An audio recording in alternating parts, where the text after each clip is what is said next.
ನಾಗಣ್ಣ ನಿನ್ನ ತಮ್ಮಗಳು ಏನು ಬಡಿದ್ರು ಮಾರಾಯ ನನ್ನ ನಿನ್ನಷ್ಟು ದೊಡ್ಡ ಗುಣ ಅವ್ರಿಗಂತೂ ಇಲ್ಲ ಬಿಡಪ್ಪ. ನೀನು ದೊಡ್ಡ ತೂಕದ ಮನುಷ್ಯ ಅದೀಯೋ ತಮ್ಮ. ನಿನ್ನಂತ ಹುಟ್ಟುದಿಲ್ಲ ಬಿಡಪ್ಪ ಇನ್ನು ಮ್ಯಾಲ ಈ ಊರಾಗ. ನಿನಗೆ ಯಾರು ಮೋಸ ಮಾಡಿದ್ರು ನಿನ್ನನ್ನು ಕೂದಲನ್ನು ಒಳಸಕ್ಕಂಗಿಲ್ಲ ಅಲ್ಲ ತಮ್ಮ. ಇತ್ತ ಹೊಳ ಉಂಟ ಆ ಬಂದೂಕ್ ಯಾವತ್ತು ಅಂತಮ್ಮ ನೋಡ್ದೇವಪ್ಪ, ಈ ಬಂದೂಕ ನನ್ನ ಕೈಯಾಗ ಹೆಂಗ ಬಂತು ಅಂತ ನಿನಗೆ ಕೇಳಿ ತಿಳ್ಕೊಬೇಕಂತ ಮನಸ್ಸಾತಿಲ್ಲ. ಹೌದು, ಇದ್ದುದ ಹೇಳ್ಬಿಡ್ತೀನಿ ತಗೋ. ನಾ ಏನು ಮುಚ್ಕೊಳ್ಳೋ ಮನುಷ್ಯ ಅಲ್ಲ. ಮೊನ್ನೆ ನಂದು ಪ್ರಕರಣ ಆತಲ್ಲ, ನಿಮ್ಮ ವೆಂಕಟಪ್ಪನಿ ಮಾಡಿಸಿದಲ್ಲ. ಇಲ್ಲಿಂದ 3 ಮೈಲಿ ಸಿದ್ದಾಪುರ ಅಂತ ಒಂದು ಹಳ್ಳಿ ಐತಿ. ಆ ಹಳ್ಳಿನೂ ನಿಮ್ಮ ದನಿಗೆ ಸಂಬಂಧಪಟ್ಟದ್ದ. ನಿನಗೂ ಗೊತ್ತಿದ್ದೈತಲ್ಲ, ಈ ಸುತ್ತ 25 ಹಳ್ಳಿ ಆಗಿರೋ ಹೊಲಾನು ಅವನು ಬಿಡ. ಯಾರು ಹೇಳಕ್ ಏನೈತಿ, ನಿಮ್ಮ ದೊಡ್ಡ ದನಿ ಅಪ್ಪಾರ ಕಾಲದಿಂದ ಮಾಡುತ್ತಾ ಬಂದವರು ಯಾಕೆ ಉಣವಲ್ರಕ್ಕಂತ ಹೇಳಿ ನಾನು ಬಿಟ್ಟು ಬಿಟ್ಟಿದ್ರಂತ ದೊಡ್ಡ ದನಿಯಾರ. ಅದನ್ನೇ ನಿಮ್ಮ ವೆಂಕ್ಯ ಅವರಿಗೆ ಹೊಲ ಬಿಡ್ರಿ ಅಂದಂತ. ಅವರು ನ್ಯಾಯವಾಗಿ ಕೋರ್ಟಲ್ಲಿ ತೆಗೆದುಕೊಳ್ರಿ, ನಿಮ್ಮ ತಂದೆಯವರು ನಮಗೆ ಅತ್ಲಾಗ ಕೊಟ್ಟಾರ, ನಾವು ಬಿಡುದಿಲ್ಲ ಅಂದ್ರಂತ. ಅಷ್ಟಕ್ಕ ಈ ನಿನ್ನ ಮಗ ನಿನ್ನ ವೆಂಕ್ಯ ಅವ್ರ ಮನೆಯಾಗಿರು 2 ಗಂಡು ಹುಡುಗರನ್ನ ಮರ್ಡರ್ ಮಾಡಿಸಿದಂತ. ಮೊನ್ನೆ ನಂದು ಪ್ರಕರಣ ಅದು ಸುದ್ದಿ ಅವರ ತಂದೆ ತಾಯಿ ಗೊತ್ತಾಗಿ ನನ್ನ ಕರಿಯಾಗ ಕಳಿಸಿ, ತಮ್ಮ ಲಕ್ಷ ಗಂಟ್ಲೆ ದುಡ್ಡು ತಗೋ, ಈ ಬಂದೂಕ್ ತಗೋ, ಒಟ್ಟ ವೆಂಕ್ಯನ ಮುಗಿಸ್ಬೇಕಂತ ಅವ್ರ ಹಠ. ಅದಕ್ಕೆ ನಾನು ಅವ್ರಿಗೆ ಹೇಳಿದೆ, ಬಂದೂಕಂತೂ ಕೊಡ್ರಿ, ಮತ್ತ ಇಷ್ಟಕ್ಕ ಸುಮ್ಮನೆ ಇದ್ದ, ನಾನು ಸುಮ್ಮನೆ ಇದ್ದು ಬಿಡ್ತೀನಿ. ಮತ್ತೆ ಎದುರಾದ್ರೆ ಇಬ್ಬರಲ್ಲಿ ಒಬ್ರು ಹೊಕ್ಕಿವಂತ ಹೇಳಿ ಬಂದೂಕ್ ಇಸ್ಕೊಂಡ್ ಬಂದ ನೋಡ್ದೇವಪ್ಪ. ನನ್ನ ಮನಸ್ಸಿನಾಗ ಇಷ್ಟ ಐತ್ ನೋಡ್ದೇವಪ್ಪ. ನಾಗಪ್ಪ ಇದನ್ನ ನಾ ರಾಜಿ ಮಾಡಿಸ್ತೀನಿ, ಬೆಳೆಸುದು ಬ್ಯಾಡ್ರಿ. ನೀವ್ ಯಾರು ಹೇಳಿದ್ರು ನಾ ಕೇಳುದಿಲ್ಲ. ಸ್ವತಃ ವೆಂಕನ ನಮ್ಮ ಮನಿ ಮಠ ಬಂದ, ನಾ ಮಾಡಿದ ತಪ್ಪಾತು ಅಂತ ನನ್ನ ತಾಯಿ ತಂಗಿಯ ಕಾಲು ಹಿಡ್ಕೊಳ್ಬೇಕು, ಅವಾಗ ನಾ ರಾಜಿ ಆಗಬೇಕು. ಅಲ್ಲಿ ಮಠ ನನ್ನ ಜೀವ ಅವನ ಕೈಯಾಗ, ಅವನ ಜೀವ ನನ್ನ ಕೈಯಾಗ. ಎಷ್ಟೈತ್ ನೋಡ್ದೇವಪ್ಪ ನನ್ನ ಮನಸ್ಸಿನಾಗ. ಅದರ ಚಿಂತೆ ನೀ ಬಿಟ್ಟು ಬಿಡ್ತಮ್ಮ. ಅವ್ರ ಕಡೆಯಿಂದ ನಿನ್ನ ತಾಯಿ ತಂಗಿ ಕಾಲು ಮುಗಿಸೋ ಜವಾಬ್ದಾರಿ ನನಗ್ ಕೊಡೈತಿ ತಮ್ಮ. ಈಗ ನಾ ಹೊಲ ಕೊಟ್ಟಿದ್ದೆ, ಈಗ ಮನೆಗೆ ಹೋಗ್ತೀನಿ. ಯಾಕಂದ್ರ ನಿನ್ನ ತಮ್ಮಗಳು ಪಕ್ಕಡಿ ಓದಿ ಹೋಗ್ತಿವಾಗ ನಡ ಹಿಡ್ಕೊಂಡಿದ್ದೀನಿ. ಎತ್ತರ ನಿಂದ್ರಕನ ಆಗೋತ್ ನನಗೆ. ಬಾಳ ಬಡದ್ರು ಮರಾಯ. ಅದ ಕಡಕ್ ನಾ ಪಟಗ ಚಾರಿ ತೆಳಗ್ ಬಿತ್ತ, ಅದು ತಗೊಂಡು ಊರು ಹಾಕೋಕತ್ತಿದ್ರು. ಸುಳ್ಳು ಯಾಕೆ ಹೇಳ್ಬೇಕಿತ್ತ, ಇದ್ದ ಹೇಳಿ ಬಿಡ್ಬೇಕಿತ್ತ. ಎಲ್ಲಿ ಹೋಗ, ಇನ್ನರ ಅಂತ ಹಲಕಟ್ಗಿರಿಗೆ ಹೋಗ್ಬೇಡ, ಹೋಗ ದೇವಪ್ಪ. ಇನ್ನು ನೀವು ಒಳ್ಳೆ ಅನ್ನೋದು ಗೊತ್ತಾಗಿಂದ ನಿನಗೆ ದೇವಪ್ಪ ಅಂತ ಕರಿತೀನಿ. ಅಲ್ಲಿ ಮಠ ನಿನಗೆ ದೇವೆ ಅಂತ ಕರಿತೀನಿ. ಹೋಗ ಅಲ್ಲಿ ಮಠ ನನಗ ದೇವೆ ಅಂತ ಕರಿ. ಯಾರು ಬೇಡ ಅಂತಾರ? ನನಗ ಜೀವದಾನ ಮಾಡ್ದ ಹೋ ಮಾರಾಯ ನೀನ. ಇಂದಲ್ಲ ನಾಳೆ ನಾನು ಒಳ್ಳೆವಾಗಿ ನಿನ್ನ ಕಡೆಯಿಂದ ಮಾವ ಅಂತ ಅನಿಸ್ಕೊತೀನಿ. ನನ್ನ ಮಗಳನ್ನ ನಿನ್ನ ತಮ್ಮಗ ಕೊಡ್ತೀನಿ. ನಾ ಇನ್ನು ಬರ್ತಿಲ್ಲ ತಮ್ಮ. ಎಷ್ಟು ಬುದ್ಧಿವಂತ ನೋಡು, ಒಂದ ಕಡತಕ್ಕ ಈ ಮಕ್ಕಳಿಗೆ. ಪಾಪ ದುಡ್ಡಿನ ಆಶೆಕ ದೇವಪ್ಪ ಮೋಸ ಹೋದಂಗ ಕಾಣ್ತತಿ. ಇರ್ಲಿ ಬಿಡು, ಯಾರೇನ್ ಮಾಡೋದು ಅವ್ರವ್ರ ಹಣೆ ಬರ. ಯಾರು ಕಾಮಿನಿ, ಯಾಕೋ ಹಂಗ್ಯಾಕ್ ನಿಂತಿದ್ದೆ ತಂಗಿ? ಒಳಗ್ ಬಾ ಇಲ್ಲಿ. ದುಷ್ಟ ನಮ್ಮ ಅಪ್ಪನ ಹತ್ರ ಏನ ಮಾತನಾಡ್ಸಕತ್ತಿದ್ದೆ, ಏನ ಹೇಳಕತ್ತಿದ್ದ ನಮ್ಮ ಅಪ್ಪ. ಎಷ್ಟು ಜೋರು ಮಾತಾಡ್ತೀವ. ಅವ ನಿನಗೆ ನೀನು ತಂದರ ಹೌದಲ್ಲ? ಅವ ನನ್ನ ಪಾಲಿಗೆ ತಂದೆ ಅಲ್ಲ, ನನ್ನ ಪಾಲಿನ ಹಂದ. ಏನ್ ಮಾತಾಡಕತ್ತಿದ್ದ, ಏನ್ ಹೇಳಕತ್ತಿದ್ದವ? ಹಂಗ ಮಾನ್ಯ ಅದದ್ ಹೇಳಕತ್ತಿದ್ದ. ಕೇಳುವ ಏನದ? ಏನಿಲ್ಲ, ನಮ್ಮ ಅಪ್ಪನ ಮೇಲೆ ನಿನಗೆ ನಂಬಿಕೆ ಇಲ್ಲ ಅಂತ ಅನ್ನಂಗೆ ಗೊತ್ತಾತು. ಮತ್ತೆ ನನ್ನ ಮೇಲೆ ನಂಬಿಕೆ ಐತಿಲ್ಲ ನಿನಗೆ? ಯಾಕವಾ ತಂಗಿ ಹಿಂಗ ಕೇಳ್ತಿದಿ ನನ್ನ? ನಿನ್ನ ಮ್ಯಾಲ ನಂಬಿಕೆ ಇಲ್ಲ ಅಂದ್ರ ನನ್ನ ತಾಯಿ ತಂಗಿ ಮೇಲೂ ನನಗಷ್ಟು ನಂಬಿಕೆ ಇಲ್ಲ. ಹಾಗಾದ್ರೆ ನಿನ್ನ ಕೈಯಾಗಿರೋ ಬಂದೂಕು ನನ್ನ ಕೈಯಾಗ ಕೊಡು. ನಾನೊಂದು ಗುಂಡು ಹಾಕಿದ್ರು ನೀ ನನಗೇನು ಅನ್ನಬಾರ್ದು. ನನ್ನ ಮೇಲೆ ನಂಬಿಕೆ ಇತ್ತಂದ್ರ ಬಂದೂಕು ಕೊಟ್ಟು ಹೋಗು. ಯಾಕೆ ಹಿಂಗ ನನ್ನ ಪರೀಕ್ಷೆ ಮಾಡ್ತಿದೇವ ತಂಗಿ ನೀನು? ತಗೋ, ನನ್ನ ಸಾವಿನಿಂದ ನಿನಗೆ ತೃಪ್ತಿ ಆಗುವಂಗಿದ್ರ ಹೊಡೆದು ಬಿಡ ತಂಗಿ ಗುಂಡ.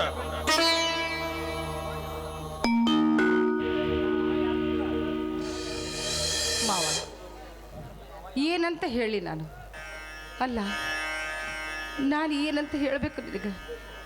ನನ್ನ ಮ್ಯಾಲ ನಂಬಿಕೆ ಇಟ್ಕೊಂಡು ಪಿಸ್ತಲ್ ಕೊಟ್ಟೆಲ್ಲ ನಾನು ಕೊಂದ್ಬಿಡು ಅಂತ ಹೇಳಿ ನಾನೇನು ದೇವ್ರು ಅನ್ಬೇಕು ಇಲ್ಲೋ ನನ್ನ ಪಾಲಿನ ತಂದೆ ಅಂತ ಹೇಳಬೇಕು ನಿನಗೆ ನನ್ನ ಮ್ಯಾಲ ಎಷ್ಟು ನಂಬಿಕೆ ಇಟ್ಕೊಂಡು ಎಲ್ಲ ಮಾವ ನೀನು ಯಾಕೆ ಕಾಮಿನಿ ಕಣ್ಣಾಗ ನೀರು ಯಾರ ಏನಾರ ಅಂದ್ರ ನಮ್ಮತ್ತ ಹಂಗಿದ್ರೆ ಹೇಳ್ಬಿಡಿ ತಂಗಿ. ಯಾಕಂದ್ರ ಸಾವುಕಾರ ಸುಮಿತ್ರನ ಮನ್ಯಾಗ ಕೆಲಸಕ್ಕೆ ಬ್ಯಾರಿ ಹೊಕ್ಕಿದ್ದಿ ಮತ್ತ ಆಕೆನಾರ ಅಂದು ಕಳಿಸಿದ್ದೆ ನಮ್ಮತ್ತ. ಅವ್ರೇನಂತಾರ ಮಾವ ಆ ಹೆಣ್ಮಗಳ ಕೈ ಕೆಳಗ ಕೆಲಸ ಮಾಡೋ ದಾಸಿ ನಾನು. ಕೇವಲ ನಾ ದಾಸಿಯಾಗಿ ಅವ್ರ ಮನ್ಯಾಗ ಅದಿನ ಮೇಲೆ ನನ್ನ ಕೈ ಕಾಲು ಹಿಡಿದು ನಿನ್ನ ಭೇಟಿ ಮಾಡಿಸು ನಾನು ಮಾತಾಡ್ಬೇಕು ಅಂತ ನನಗೆ ಕೇಳ್ಕೊಂಡಾಗತ್ತಾಳ. ಯಾರು ಯಾರು ಆ ನನ್ನ ವೈರಿ ಸುಮಿತ್ರ ನನ್ನ ಭೇಟಿಯಾಗಕ್ ಬಂದ್ಲ ಏನು ನನ್ನ ಮೋಸ್ತನದಿಂದ ನಿನ್ನ ಕೊಲ್ಲಬೇಕು ಅಂತ ಬಂದೀನಿ. ಕಾಮಿನಿ ಏನಿದೆಲ್ಲ ನಾಟಕ ನನಗೊಂದು ತಿಳಿವಲ್ದಲ್ಲವ. ನನ್ನ ವೈರಿ ತಂಗಿ ನೀನು ಎಲ್ಲಿ ಹೊಂಟಿದ್ರಿ ನನಗೆ ಯಾಕೆ ಭೇಟಿ ಆದ್ರಿ ನೀವು? ನೋಡು ನಾನು ನಿನ್ನ ಕೊಲ್ಲಕ ಬಂದೀನಿ ಅಂತ ಹೇಳಿಲ್ಲ ಮತ್ತೆ ಯಾಕೆ ಮಾತಾಡ್ತಿ? ತಗೋ ಬಂದಕು ಒಂದು ನೀನಾರ ನನ್ನ ಕೊಲ್ಲು ಇಲ್ಲ ನಾನಾರ ನಿನ್ನ ಕೊಲ್ತೀನಿ. ನಿನ್ನ ಕೊಲ್ಲಬೇಕನ್ನೋ ಕಲ್ಲದೆ ನನ್ನಲ್ಲಿದ್ರ ಅಂದ ನನ್ನ ಕೈಯಾಗ ಸಿಕ್ಕಾಗ ನಿನ್ನ ಸಾಯಿಸಿ ಬಿಡ್ತಿದ್ದೆ. ನಿನ್ನನ್ನಷ್ಟೇ ನೀಚ ಹೃದಯ ನನ್ನದಲ್ಲ ಅಂತಂದು ನಿನ್ನ ಬಿಟ್ಟು ಬಂದಿ. ಆದ ನಿನ್ನ ಆತ್ಮಕ್ಕೂ ಗೊತ್ತಿರಬೇಕಲ್ಲ. ಏನ್ ಮಾತಾಡಕತ್ತಿಯಲ್ಲ ಅಲ್ಲ ಅವ್ರು ಅಷ್ಟು ಚಂದ ಸಮಾಧಾನವಾಗಿ ಮಾತಾಡಕತ್ತಾರ, ನೀನು ಸಿಟ್ಟಿಲ್ಲ ಮಾತಾಡಕತ್ತಿಯಲ್ಲ. ಅವ್ರು ಏನ್ ಹೇಳ್ತಾರ ಸ್ವಲ್ಪ ಲಕ್ಷ ಕೊಟ್ಟು ಕೇಳೋ ಸ್ವಲ್ಪ. ನೋಡು ಇವ್ರ ಮ್ಯಾಲ ನಂಬಿಕೆ ಇಡ್ಲಿ ತಂಗಿ. ನಾಗರ ಹಾವು ನೋಡಾಕ ಬಾಳ ಚಂದ ಐತಂತ ಕೈಯಾಗ ಹಿಡಿದ ಪ್ರೀತಿಯಿಂದ ಹಾಲು ಕುಡಿಸಾಕ್ ಹೋದ್ರ ಇವರು ನನಗ ಹಾಲು ಕುಡಿಸಿದವರಂತ ಅದು ಕಚ್ಚದೆ ಬಿಟ್ಟಿತ್ತ. ಹಾಲು ಕುಡಿಸಿದರೆ ಏನಾಯಿತು ಹೊಟ್ಟೆ ತುಂಬಿತು ಅಂತ ಅದು ವಿಷ ಕಾರಿಕೊಂಡೇ ಹೋಗುತ್ತದೆ.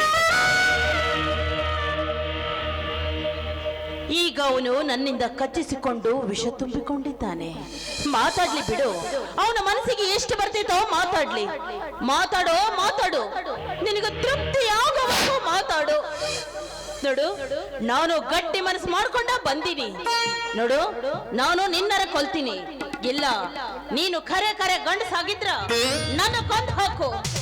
ಆಮೇನಿ ಕಣ್ಣೀರ್ ಹಾಕ್ಬೇಡ ಅಂತ ಹೇಳಿಕೆಗೆ ಈಕೆ ಅಣ್ಣ ನನ್ನ ತಂಗಿಗೆ ಅಪಮಾನ ಮಾಡಿದ್ದ ನೆನೆಸುಕೊಂಡು ಸಿಟ್ಟು ಬಂದು ಹಾಗೆ ಮಾತಾಡಿದೆ. ನಾನು ಮಾತಾಡಬಾರ್ದಾಗಿತ್ತು ಮಾತಾಡಿದೆ. ಕಣ್ಣೀರ್ ಹಾಕ್ಬೇಡ ಅಂತ ಹೇಳಿಕೆಗೆ ನೋಡಮ್ಮ, ನಿನ್ನ ಕಡೆಯಿಂದ ನಾನು ತಪ್ಪಾಯ್ತು ಅಂತ ಹೇಳಿಸ್ಕೊಳ್ಳೋದಕ್ಕಾಗ್ಲಿ ಅಥವಾ ನಮ್ಮ ಅಣ್ಣ ನೀನು ರಾಜಿ ಆಗ್ರಿ ಅಂತ ಕೇಳ್ಕೊಳಕ್ಕಾಗ್ಲಿ ಬಂದಿಲ್ಲ. ಸುಮಿತ್ರ ಕಣ್ಣೀರ್ ಹಾಕ್ಬೇಡ. ತಗೋ ಯಾಕೆ ನೀ ನನ್ನ ಇದನ್ನ ಬಂದೂಕ್ ತಗೋ. ನನ್ನ ಹೊಡಿಬೇಕಂತ ಮನಸ್ಸು ಮಾಡಿದ್ರ ಹೊಡೆದು ಹೋಗ್ಬಿಡ ಆಯ್ತಾ ತಂಗಿ? ನನ್ನ ಸಾವಿನಿಂದ ನಿನಗೆ ತೃಪ್ತಿ ಆಗುವಂಗಿದ್ರ ಹೊಡೆದು ಬಿಡಕೊಂಡ.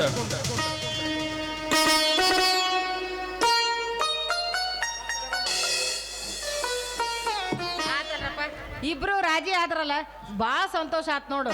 ದೇವ್ರ ನಿಮಗೆ ಹಿಂಗ ಇಟ್ಟಿರ್ಬೇಕು ನೋಡು. ನನಗಂತೂ ಬಾಳ ಸಂತೋಷ ಆಗತ್ತೆ, ಬಾಳ ಸಂತೋಷ ಆಗತ್ತೆ. ಏನ್ ನೀವು ಒಬ್ಬಕ್ಕೆ ಮಾತಾಡಕತ್ತೀಯಲ್ಲ? ಸಂತೋಷ ಆಗಕತ್ತೈತಿ. ನೀನ್ ಮನೆಗೆ ಹೋಗು, ನಾನು ಸ್ವಲ್ಪ ಮಾತಾಡಿ ಬರ್ತೀನಿ. ಹಾ ಅಣ್ಣ ಕೇಳಿದ್ರೆ ನಾನು ರೂಮಲ್ಲಿ ಮಲ್ಕೊಂಡಿದ್ದೀನಿ ಅಂತ ಹೇಳು. ಒಳಗಡೆಯಿಂದ ಚಿಲ್ಕ ಹಾಕೋ. ಕೇಳಿದ್ರೆ ಅಮ್ಮ ಅವರು ನಾನು ಎದ್ದೇಳೋವರೆಗೂ ಎಬ್ಬಿಸ್ಬೇಡ ಅಂತ ಹೇಳಿದಾರೆ ಅಂತ ಅಣ್ಣನ್ಗೆ ಹೇಳು.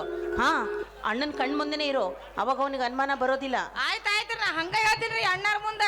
ಮತ್ತೇನೇ ಇಲ್ಲ, ತಲಿ ಭಾಳ ಹೊಸಾಗತ್ತಂತ್ರ ಮಕ್ಕೊಂಡಾರ್ರಿ. ಎಬ್ಬಸ್ಬಾರ್ದಂತ ಸಾಯಂಕಾಲ ಅವ್ರಿಗೂ.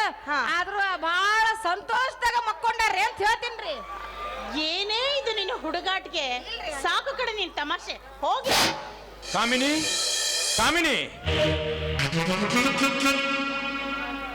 ಸುಮಿತ್ರ, ಯಾಕೆ ನೀ ನನ್ನ ಸಲುವಾಗಿ ಬಡಬಡಿಸ್ತಿ? ಕೆಲಸಿಲ್ದ ಬಗಸಿಲ್ದ ನೀ ಮಾಡೋದು ನೋಡಿ ನನಗೊಂದು ನಮೂನಿ ಹುಚ್ಚಿಡ್ದಂಗಾಗೈತಿ. ನೀ ನನ್ನ ಕೂಟ ರಾಜ್ಯ ಆಗಂತ ಹೇಳಕ್ ಬಂದಿದೀಯೋ? ನೀ ಏನಾರ ತಿಳ್ಕೊ. ನಾನು ನಿನಗೆ ಒಂದ ಮಾತನಾಗ ಹೇಳ್ಬೇಕು ಅಂದ್ರ ನಾನು ನಿನ್ನ ಮ್ಯಾಗ ಮನಸ್ಸು ಮಾಡೀನಿ. ನಿನ್ನ ಮದ್ವೆ ಮಾಡ್ಕೋಬೇಕು ಅಂತ ತೀರ್ಮಾನ ಮಾಡಿದ್ದೀನಿ. ನೀ ನನಗ ಸೋತಿದಿ, ನೀ ನನ್ನ ಮದುವೆ ಹಾಕಿದಿ, ನಿನಗ ಹುಚ್ಚಿ ಎಂದಾರು. ಇದಕ್ಕೆ ನಿಮ್ಮ ಅಣ್ಣ ಒಪ್ಪಬೇಕಲ್ಲ. ಸುಮಿತ್ರ, ವಿಚಾರ ಮಾಡು, ನಾವ್ಯಾರು ನೀವ್ಯಾರು? ಇಬ್ರು ಮನುಷ್ಯರ ಹೌದಿಲ್ಲ. ನಮ್ಮಣ್ಣ ಒಪ್ಪದಿದ್ರೆ ಏನಾಯ್ತು? ನೀನು ಒಪ್ಪಿದ್ರೆ ಸಾಕು. ನಮ್ಮಣ್ಣನ ಬಿಟ್ಟು ನೀನ್ ಹಿಂದೆ ಓಡಿ ಬರೋದಕ್ಕ ನಾ ಸಿದ್ಧವಾಗಿದ್ದೀನಿ. ನನಗ ನಂಬಿಕೆ ಐತಿ, ನಾನು ನಿನ್ನ ನಂಬಿ ಬಂದ್ರ ನೀ ನನ್ನ ಕೈ ಬಿಡೋದಿಲ್ಲ, ಚಿನ್ನದಂಗ ಸಾಕ್ತಿ ಅಂತ. ನೀ ನನ್ನ ಮನೆಗೆ ಬಂದು ನನ್ನ ನಿನ್ನ ಬಾಹು ಬಂಧನದಲ್ಲಿ ಬಿಗಿದಪ್ಪಿದಾಗ ಈ ದೇಶಗತ್ತಿ ಮನೆತನದ ಹೆಣ್ಣು ಯಾವ ಗಂಡಸಿನ ಬೆರಳು ಮುಟ್ಟಿರ್ಲಿಲ್ಲ. ಅಂಥದ್ರಾಗ ನೀ ನನ್ನ ತಪ್ಕೊಂಡು ನನ್ನನ್ನು ಮತ್ತೆ ಬಂದು ಮನೆ ಬಾಕಲ್ದಾಗ ಬಿಟ್ಟು ಹೋದಾಗ ನಾ ಎಲ್ಲಿ ನಿಂತೀನಿ, ಏನು ಮಾಡಾಕತ್ತೀನಿ ಅಂತ ನನಗೆ ದಿಕ್ಕ ತೋಚ್ದಂಗಾತು. ಹಾ, ಈ ನಿನ್ನ ಧೈರ್ಯ, ಸಾಹಸ, ಶೌರ್ಯ ನೋಡಿದ್ರ ಮಹಾಭಾರತನ ಕೇಳಿದ್ದೆ, ಓದಿದ್ದೆ, ಕೇಳಿ ತಿಳ್ಕೊಂಡಿದ್ದೆ. ಆದ್ರ ಈ ನಿನ್ನ ಧೈರ್ಯ ನೋಡ್ಬೇಕಾದ್ರ ನನಗೇನ್ ಅನಿಸ್ತೈತಿ ಗೊತ್ತಾ? ಸಿಂಧೂರು ಲಕ್ಷ್ಮಣ, ಮದಕರಿ ನಾಯಕ, ಸಿಂಹ ಸ್ವಪ್ನವಾಗಿದ್ದ ಟಿಪ್ಪು ಸುಲ್ತಾನ್, ಇಂಥ ಶೌರ್ಯರ ಸಾಲಿನಲ್ಲಿ ನಿನ್ನ ಹೆಸರನ್ನು ಬರೆದಿಡಬೇಕು ಅಂತ ಅನ್ಸಾಕತ್ತೈತಿ. ಒಂದ ಮಾತನಾಗ ಹೇಳ್ಬೇಕು ಅಂದ್ರ ಆ ನಿನ್ನ ಬಾಹು ಬಂಧನದೊಳಗ ನಾ ಕರಿಗೆ ನೀರಾಗಿ ಹೋದೆ. ನನ್ನ ಹೆಂಡತನ ಕರಗಿ ನೀರಾಗಿ ಹೋಯ್ತು. ಅಂತೂ ನಾ ಮುಟ್ಟಿಂದ ನೀ ಕೆಟ್ಟ ಹೋದೆ ಅನ್ನ. ಹಂಗ ನಾ ಶಕ್ತಿಯಿಂದ ಹಿಚ್ಕಿದ್ರಿ ಎಲ್ಲಿ ಸಾಯ್ತಾಳಂತ ನಾ ಮೆತ್ತಗ ಹಿಚ್ಕಿನ, ಅದು ಬಂದು ಇಲ್ಲಿಗೆ ಹತ್ಕೊಂಡ್ ಕುಂತ ನೋಡು. ನಡಿ, ನಿನ್ನ ಮನೆಗೆ ಬಿಟ್ಟು ಬರ್ತ. ನಡಿ, ಬನ್ನಿ ಹೋಗೋಣ. ಹಾಗೆ ಬಿಟ್ಟು ಹೋದ್ರಿ ಜನ ಏನಂದಾರು? ಮತ್ತ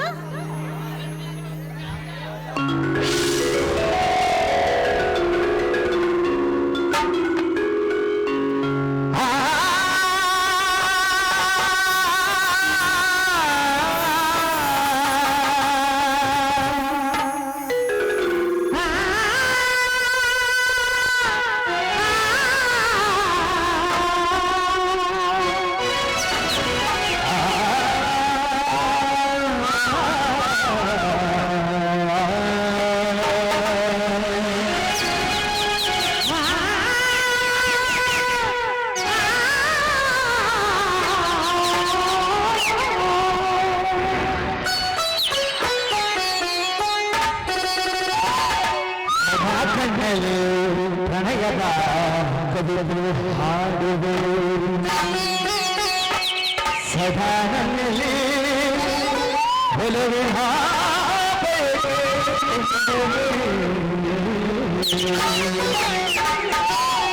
ಸದಾ ಕಣ್ಣಲ್ಲಿ ಸದಾ ನನ್ನಲ್ಲಿ ಒಲವಿನ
Thank you. Bye.